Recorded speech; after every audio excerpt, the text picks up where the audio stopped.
反攻大陆，这句话对许多台湾人而言曾是遥远的口号。上世纪1950年代，国民政府撤退来台后，年年宣传着光复大陆的梦想。然而岁月流转，两岸军力消长，反攻大陆从未实现，反而成了历史长河中的一声叹息。取而代之的是台湾人民在坚守岛屿民主的同时，逐渐面对来自海峡对岸越发严峻的军事压力。回首数十年前，中共解放军的海空实力有限，连穿越台湾海峡都困难重重。然而经过几十年现代化建军，如今的解放军早已今非昔比。这几年来，解放军不断在台海周边军演挑衅，军舰绕行，战机跨越中线已成常态，就连航空母舰编队都频繁现身西太平洋。一方面，台湾反攻大陆的梦想早已淡去，另一方面，大陆方面却磨刀霍霍，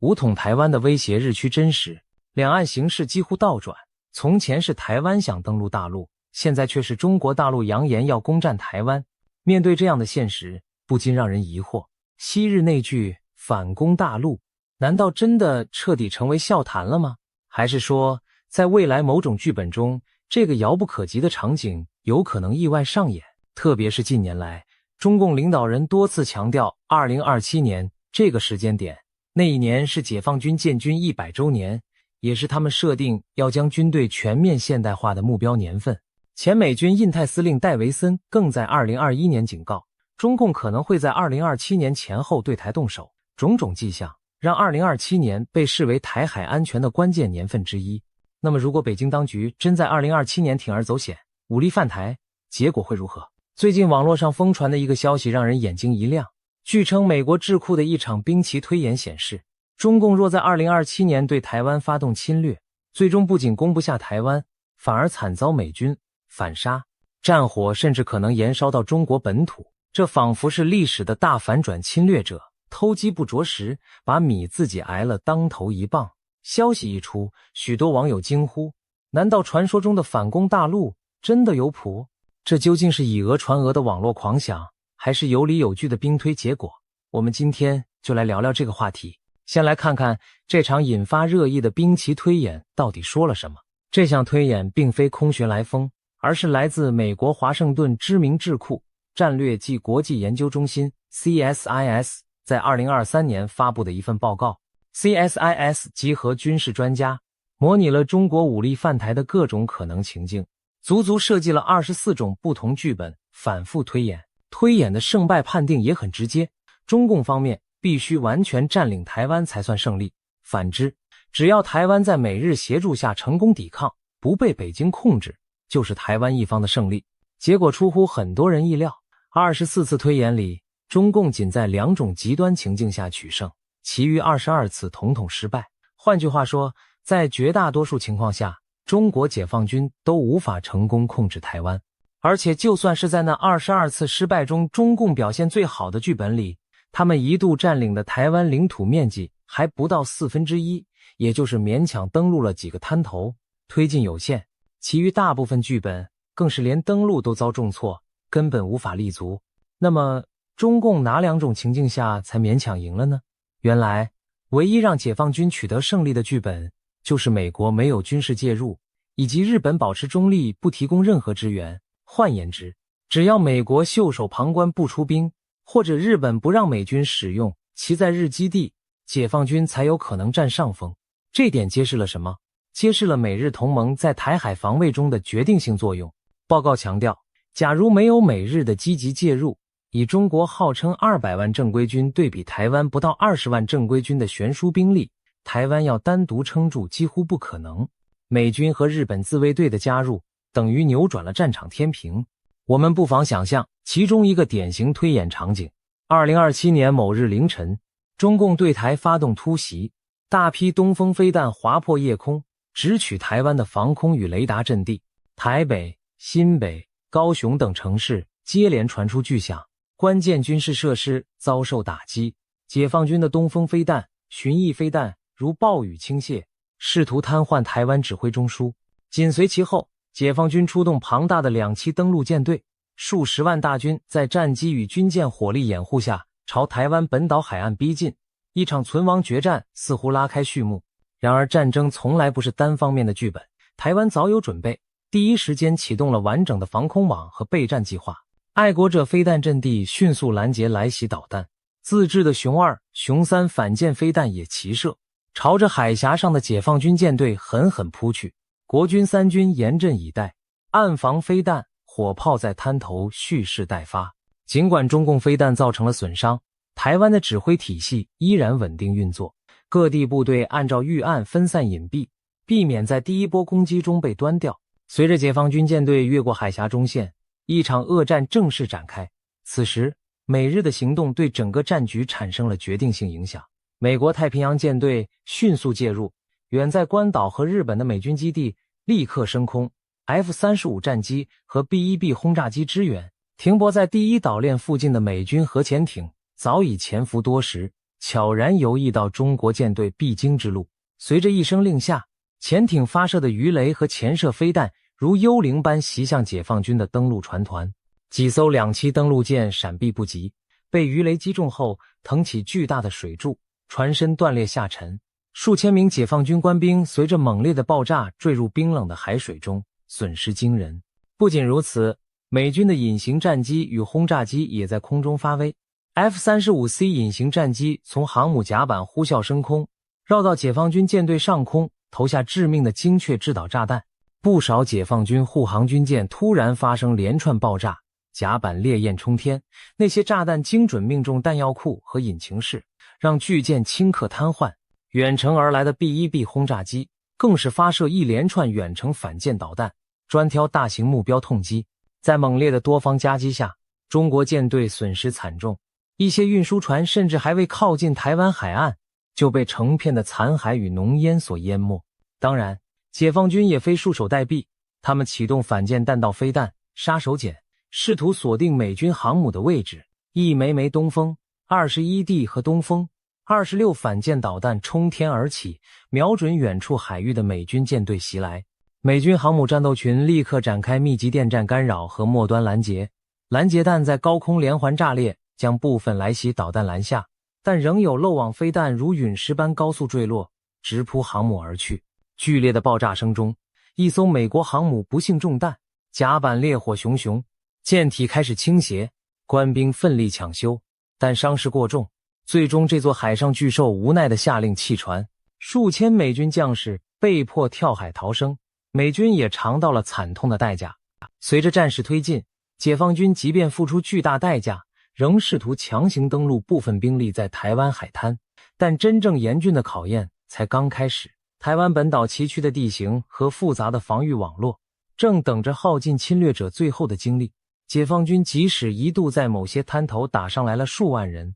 也难以向腹地扩张。后勤补给成了中共攻台的致命弱点。跨海远征意味着他们每增加一分兵力，就要付出数倍的补给压力。台湾海峡上漫长的补给线如同一条脆弱的生命线，随时可能被切断。台湾与美日联军当然深谙此道，他们集中火力猎杀解放军的运输船只，让已登陆的解放军部队弹尽粮绝，孤立无援。在某些推演剧本中，解放军甚至动用了数以10万计的部队，轮番强攻台湾港口和机场。然而，台湾守军凭借本岛作战的地利优势，死死守住关键据点。台湾民众也展现强大的全民防卫意志，后备部队与义勇力量纷纷投入，各式反坦克武器、近迫武器在街巷构筑起钢铁防线。侵入都市的解放军小股部队遭到顽强抵抗，付出了惨痛，伤亡却难以推进。纵使解放军兵力数量远胜台湾，但要把这几万平方公里的岛屿完全占领，可不是靠人海战术就办得到的。尤其当兵力投送受限，补给不济时，数量优势根本无从挥霍。推演结果显示，即便中共在战争初期打得再顺利，他们最多也只能暂时控制台湾不到1/4的区域。随着时间推移，解放军攻势愈发迟滞，伤亡却节节攀升。反观台湾及其盟友，虽然一开始处境艰难，但撑过开头最危险的几天后，援军不断赶到，态势开始逆转。一旦美日台联军掌握制海权、制空权，中共登陆部队就成了孤军，他们背后是茫茫大海，退路已被切断。眼前是怒火熊熊的台湾守军和源源不绝增援的联军劲旅。最终，在多数推演剧本中，解放军的进攻全面溃败，残存部队不得不狼狈撤退，或者被成建制歼灭。北京苦心经营多年的现代化舰队和空军，在台海之战中几乎被全歼，而台湾则虽然满目疮痍，但成功撑到了胜利的那一刻。值得注意的是，联军的胜利并非易如反掌，而是惨胜。无论推演多少次，每一次的胜利都伴随着沉重代价。台湾首当其冲，岛内重要设施在中共导弹狂轰下损毁严重，经济几近瘫痪，可以说是遍体鳞伤。美国方面也不好受，可能有1-2艘航空母舰被击沉，多艘军舰沉没或重创，上百架战机坠毁，数以千计的官兵伤亡。连远在西太平洋的日本也无法置身事外，美军在日本冲绳、横须贺等基地很可能遭到中共飞弹袭击，日本自卫队亦可能与美军并肩作战防御。推演估计，就算日本极力保持中立，只是默许美军使用基地而已，中共仍会先发制人地打击日本境内的美军基地。这种情况下，日本也难免遭受伤亡，甚至预估将有将近5000名日本人伤亡。可见，一旦台海爆发战争，整个东亚都将被卷入，没有谁能独善其身。综合推演经验，影响台湾能否防卫成功的3大关键在于台湾自己的抵抗意志、美国的军事介入以及日本的支援态势，缺一不可。如果台湾不愿意抵抗，自乱阵脚，那盟军再强也救不了。如果美国因顾忌而不出兵，台湾恐怕独木难支。同样的，日本的地理位置和基地支援对美军极其重要。日本距离台湾很近，又相对在中国飞弹射程边缘之外，是理想的后勤基地。美军从日本起飞出击，才能有效缩短补给线，频繁出动战机舰艇。如果日本不让美军用其领土起飞泊靠，那美国兵力要从关岛、夏威夷甚至本土远道而来，作战效率大打折扣。因此，美日同盟的紧密协防对台湾的存亡至关重要。幸运的是，近年来美日都在加强准备。美国国会通过对台巨额军援，增加对台军售项目，各式先进武器如地对空导弹、反舰鱼雷、攻击无人机等陆续提供，让台湾的防卫能力逐步提升。同时，美军也强化在西太平洋的部署，航母打击群、2栖戒备大队更频繁地巡弋第一岛链海域，展现随时介入的决心。日本方面更是不再遮遮掩掩，直接将台湾有事就是日本有事挂在嘴边，并加速在琉球群岛增兵布防，从石垣岛、宫古岛部署飞弹，到与美军频繁联合军演，日本已为可能的台海冲突做好了后勤中枢和侧翼守护者的角色准备。就拿今年来说，日本在离台湾最近的与那国岛部署了反舰和防空飞弹部队，以封堵解放军舰队进入西太平洋的要道。同时，驻日美军与日本自卫队举行了多次大型联合演习，针对岛屿防卫、后勤补给展开推演。可以说，美日台之间逐渐形成一个紧密的协防体系，攻守之势正发生微妙转变。以往谈到台湾防卫，人们或许直觉地把台湾视为守势的一方，只能被动挨打。但现在的战略思维是，为了守卫台湾，必要时也要大胆主动出击，瘫痪敌方的进攻能力。这就引出了那句引发热议的观点：攻击就是最好的防御。在这场推演中，美日台联军之所以能扭转颓势，其中一个关键策略正是主动攻击。当解放军大队人马压向台湾时，联军并没有一味消极防守，而是果断对解放军的海上运输线、后方基地进行打击。例如，美军潜艇和战机不仅在台湾近海猎杀敌舰，还可能直接攻击解放军在福建沿海的登陆港口、军事基地。这种先发制人、斩断敌人爪牙的战术，大大削弱了解放军持续进攻的能力。试想，如果联军一味等待解放军上门，在台湾本岛决战，那解放军可以不断从对岸投入增援，再苦战几个星期，也许还有机会消耗拿下部分领土。但如果联军反过来打上门去，用导弹封锁解放军的母港，击毁他们在对岸集结的登陆舰队，摧毁沿岸的导弹发射阵地，那中共后续增援将大受阻碍，侵台行动很快因强弩之末而夭折。这其实已不是传统意义上的防守，而是带有进攻色彩的防御。简而言之，为了守住台湾，不排除要把战火烧到敌人的土地上去。正是在这种指导思想下，推演中才出现了解放军一来就被反杀，战事发展到中国本土的戏剧性场景。那么兵推中所描述的真的打进中国本土，具体指的可能是什么呢？需要澄清的是，这并不意味着联军会派地面部队去登陆占领整个中国大陆，那完全不现实，也不在推演讨论范围内。所谓攻击中国本土，更可能是指联军对中国大陆境内的军事目标发动有限打击。例如，为了瘫痪解放军对台作战能力，美军可能会以巡弋飞弹、空射远程导弹攻击中国沿海的导弹发射基地、雷达站、空军机场和海军港口等。这些设施大多位于中国东南沿海，如福建、广东一带，直接服务于对台作战。如果能将其摧毁，中共就难以再组织有效进攻。换言之，联军的反攻并非为了占领北京或消灭中共政权，而是作为防御战略的一环，断敌之臂，制敌机先。当然，这在现实中是极其大胆也极其危险的举措，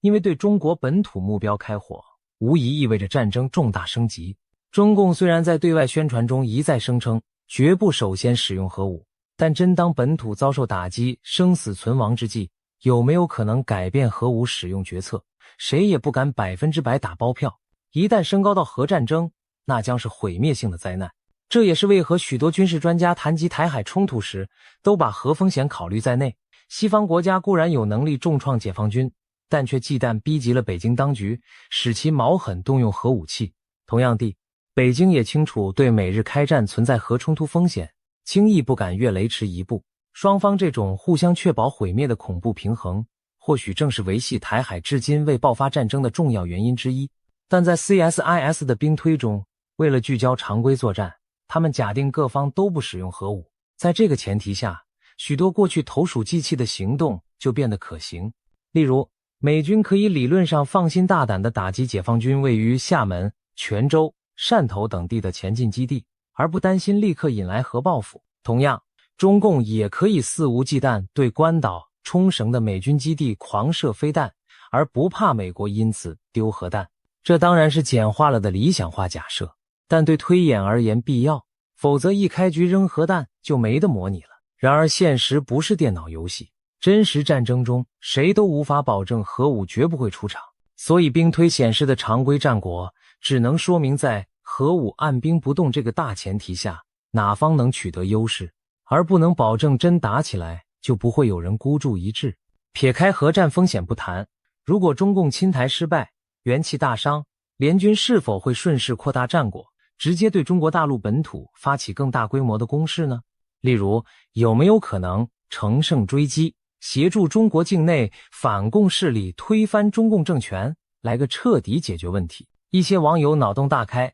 甚至幻想美军和台湾国军趁机挥师登陆大陆，在神州大地上与中国人民一起结束集权统治，把青天白日满地红的旗帜重新插回中原。这听起来颇令人热血沸腾，仿佛要实现几代台湾人未尽的统一理想。然而冷静分析，这种一战定乾坤式的剧本极不可能。原因很简单，即便解放军主动犯台失败，联军也只是在防御战中取得胜利，要进而变成主动入侵中国，难度和性质可完全不同。中国大陆幅员辽阔，人口庞大，一场台海战争顶多削弱解放军的海空力量，但并不会让几百万陆军无影无踪。美军过去20年在中东的经验已经表明，哪怕轻易击败了敌国正规军，战后要占领和控制一个大国的国土，仍是陷入泥淖般的绝境。中国的军力和工业基础远非伊拉克、阿富汗可比，想要用武力征服如此巨大的国家，不是现实世界中任何一支远征军能做到的。更何况中国拥核，即使战术上吃败仗，只要政权尚存，谁敢保证他不孤注一掷地使用终极武器？因此，美日台联军在达成保卫台湾目标后，理智上应该不会贸然冒险去解放中国，顶多可能采取一些封锁措施，例如在中国沿海实施海上封锁、禁运，迫使北京就范，但不至于派兵登陆本土全面交战。不过，战争失利对北京政权的冲击绝不可小觑。历史上，中共政权尚未经历过现代化大国间的正面交锋失败，一旦台海战争中解放军惨败，损兵折将，又让民族复兴的幻想破灭，国内舆论和政治风险将急剧上升，中共高层可能面临统治合法性危机，民间的不满和反对声浪也许会喷涌而出。有人推测，台海之战如果以北京失败告终，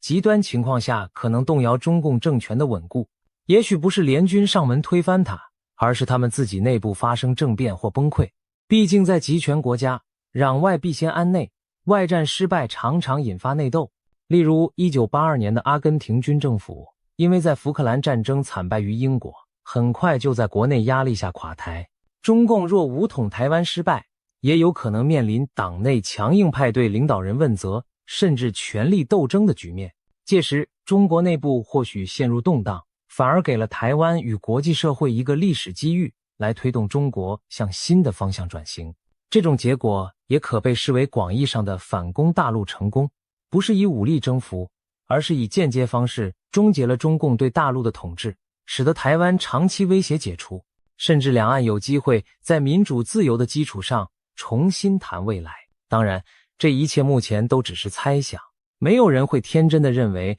打一场大战是轻松甚至值得期待的事。相反，真正明白战争残酷的人都会尽全力去避免战争发生。兵推告诉我们的不是台海战争有多简单，而是即便最好的结局也是惨烈的。想想看，台湾在剧本中虽能幸存，但国土饱受战火荼毒，人民死伤无数，经济倒退几十年，那将是多么沉痛的代价。美日虽然赢了，可航母沉没，将士长眠，他们真的能接受吗？中国大陆更毋庸说，一场鲁莽的战争可能让几十年发展成果毁于一旦，国际地位一落千丈，甚至陷入内乱分裂的险境。这种玉石俱焚的结局，没有任何一方是真正赢家。网络上疯传的兵推结果，从某种程度上鼓舞了台湾民心，毕竟它证明只要台湾自己不放弃，盟友愿意鼎力相助，哪怕面对庞大的解放军，